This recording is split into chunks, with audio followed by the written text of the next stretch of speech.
میں اپنا سب سے بڑا دشمن بنا ہوں. اپنی غلطیاں مان لی، خود کو غلط سمجھ لیا، پھر تو توبہ کا خیال آئے گا نا، پھر تو خود کو بدلنے کا خیال آئے گا. اور یہ چیز تو بڑی مشکل ہے نا.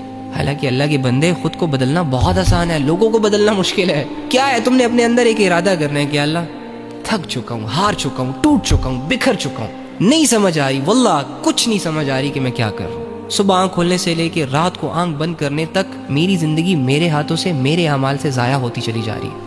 میں اپنا سب سے بڑا دشمن بنا ہوں. تو اللہ مجھے معاف کر دے، اللہ مجھے ٹھیک کر دے. اللہ جن چیزوں کی وجہ سے میری زندگیاں برباد ہو رہی ہیں، آج کے بعد میں نہیں کروں گا. بس آپ ٹھیک ہو گئے. کون سی بڑی راکٹ سائنس ہے اس میں؟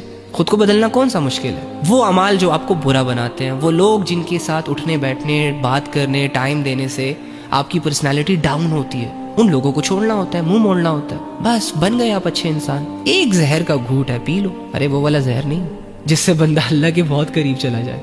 یعنی اگر آپ گناہوں کے شوقین ہیں، آپ نے ساری عمر گناہوں میں، لذتوں میں اور اللہ کی بغاوت میں گزاری ہے، تو پھر جب آپ ایک دم سے ان ساری چیزوں کو چھوڑنے کا سوچیں گے تو یہ آپ کو ایسا ہی لگے گا جیسے یار ایک زہر کا گھونٹ ہے جو مجھے پینا ہوگا.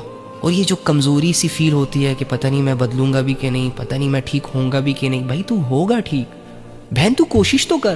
جب ایک بندہ بگڑ سکتا ہے، حالانکہ بگڑنا تو چاہتا ہی نہیں ہے، تو وہ بندہ ٹھیک بھی ہو سکتا ہے نا، کیونکہ وہ تو ٹھیک ہونا چاہ رہا ہے. تو اللہ تو انسان کی چاہت پہ فیصلے کرتا ہے. جب آپ کے پاس کوئی برائی نہیں ہوگی کرنے کو تو کیا رہ جائے گا کرنے کو؟ نیکیاں.